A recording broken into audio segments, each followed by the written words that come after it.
Yeah, me too. And so could you tell us how you first met Jacque? What was your first encounter like?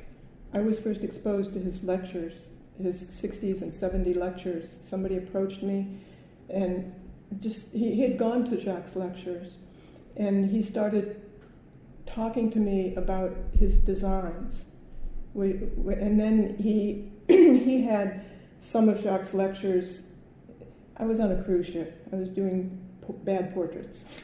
I used to travel around a lot, and I used to think it was really interesting. I did portraits because I could travel, and people would pay me to practice what I wanted to practice. So that's how I did it, through traveling and doing portraits. So I was on a cruise ship, and somebody was playing in the band, and he approached me and talked to me about some of Jacque's ideas. And he talked to me about how Jacque came up with Velcro, and after during World War II, he approached the Navy. He was in the Navy, and talked to him about Velcro boots and Velcro pants, because at that time you had a lot of buttons. I don't know if you remember those buttons, and you had to lace up your shoes, and by the time they had a bomb up on the deck and you had to get dressed, the place would be wiped out. So Jacque came up with Velcro, and he went to whoever he had to go to and said, I have something that could really help the people get killed less or injured less, and he explained the idea that you could just snap it together. And he got it from the burrs, that stuck to clothes and things. So the guy said, well, that's a very interesting idea, but you forget one thing. And Jacque was wondering, what the hell did I forget, And he said, tradition. It's a tradition to have them soldiers being bombed to smithereens, So keep up that tradition.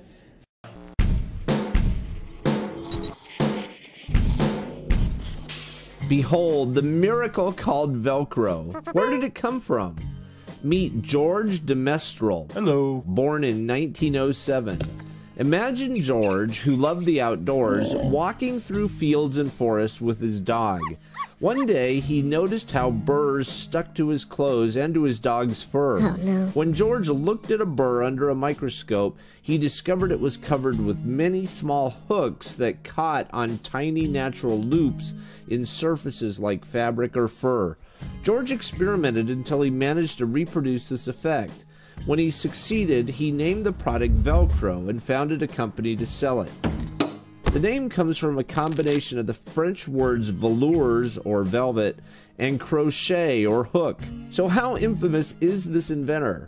On the American Dream scale, he gets a 5. He created an invention that became incredibly successful and started a company to sell it. On the benefits to humanity scale, he gets a 2. Velcro is great, but the world would survive without it. On the ripple effect scale, he gets a 3. A number of new products and ideas surfaced because of Velcro. For other infamous inventors, check out howstuffworks.com. Thunder! Thundercats!